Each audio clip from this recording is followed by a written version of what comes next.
नमस्कार. हा लेख निर्माल्य व्यवस्थापन, पर्यावरण संरक्षण, रोजगार निर्मिती आणि सिंहस्थ कुंभमेळा 2027 या 4 महत्त्वाच्या विषयांना जोडणारा आहे.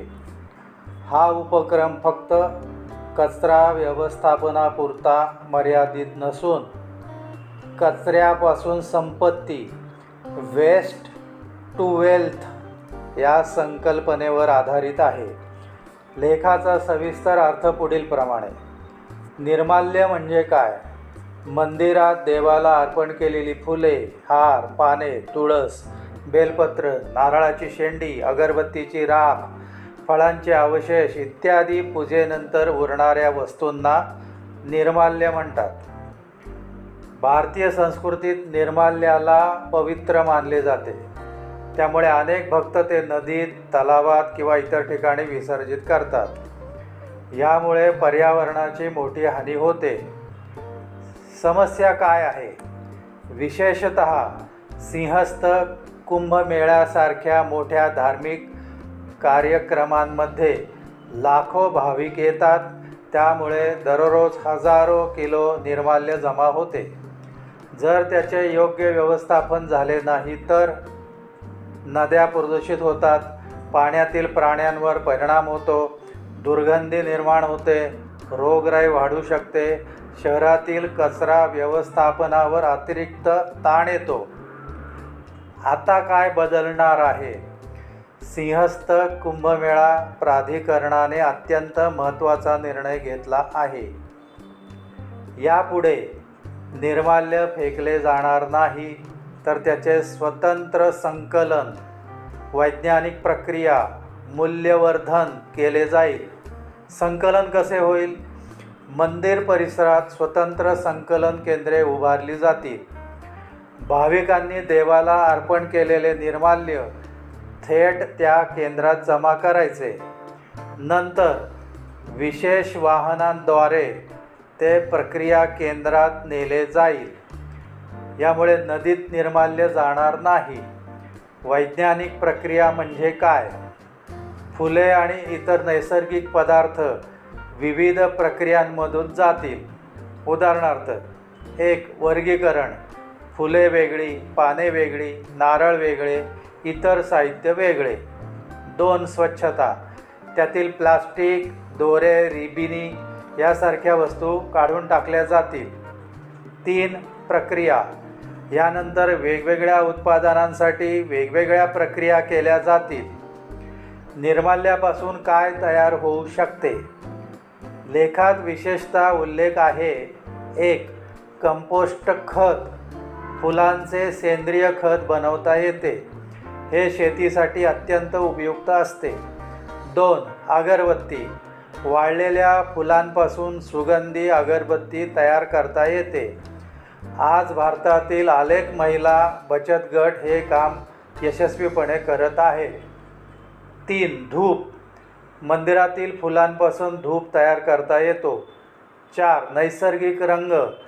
झेंडू, गुलाब, जास्वंद यासारख्या फुलांपासून नैसर्गिक रंग तयार करता येतात. 5. सुगंधी तेल. काही फुलांपासून इसेन्शियल ऑइल तयार करता येते. 6. हस्तकला. वाळलेल्या फुलांपासून शोभेच्या वस्तू, सजावटीच्या वस्तू, भेटवस्तू तयार करता येतात. 7. जैविक उत्पादने. सेंद्रिय शेतीसाठी उपयोगी उत्पादने तयार करता येतात. मूल्यवर्धन म्हणजे काय? या लेखातील सर्वात महत्त्वाचा शब्द आहे समजा. शेतकऱ्याने गुलाब विकला. तो मंदिरात अर्पण झाला. पूर्वी तो कचरा बनत होता. आता त्याच गुलाबापासून अगरबत्ती, धूप, अत्तर, कंपोस्ट तयार झाले. म्हणजे त्याची किंमत अनेक पट वाढली. यालाच मूल्यवर्धन, व्हॅल्यू ॲडिशन म्हणतात. रोजगार कसा निर्माण होईल? लेखात स्पष्ट सांगितले आहे. या प्रक्रियेत महिला बचत गट, स्वयंसेवी संस्था, स्थानिक नागरिक यांना सहभागी करून घेतले जाईल. यामुळे नवीन उद्योग निर्माण होतील. स्थानिक रोजगार वाढेल, महिलांना उत्पन्नाचे साधन मिळेल, लघुउद्योग वाढतील. पर्यावरणाला काय फायदा? सर्वात मोठा फायदा पर्यावरणाला होईल.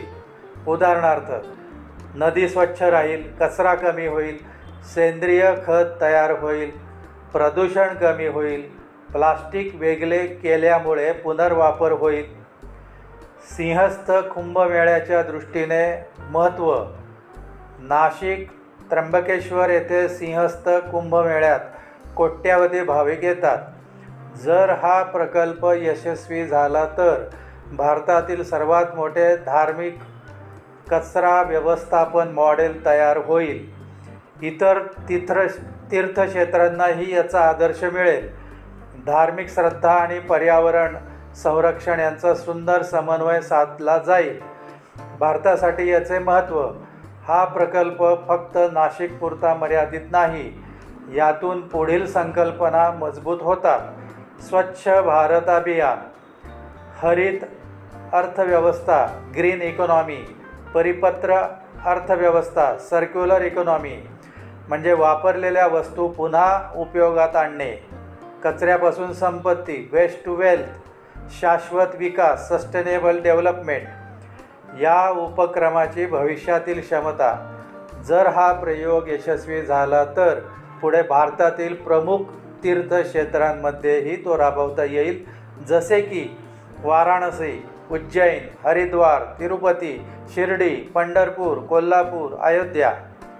यामुळे देशभरात लाखो टन निर्मात्याचा पुनर्वापर होऊन पर्यावरणाचे संरक्षण होईल आणि हजारो लोकांना रोजगाराच्या नवीन संधी उपलब्ध होतील. निष्कर्ष. हा लेख केवळ निर्माल्य व्यवस्थापनाची बातमी नाही, तर श्रद्धा, विज्ञान, पर्यावरण आणि अर्थव्यवस्था यांचा संगम आहे. मंदिरातील फुले आणि पूजेतील अवशेष कचरा न मानता त्यांना नवजीवन देण्याचा हा प्रयत्न आहे. यामुळे नद्या स्वच्छ राहतील, पर्यावरणाचे रक्षण होईल, महिला बचत गट आणि स्थानिक युवकांना रोजगार मिळेल, तसेच धार्मिक स्थळे अधिक स्वच्छ आणि शाश्वत बनतील. सिंहस्थ कुंभमेळ्यासाठी सुरू होणारा हा उपक्रम भविष्यात संपूर्ण भारतासाठी एक आदर्श ठरू शकतो. खूप खूप धन्यवाद.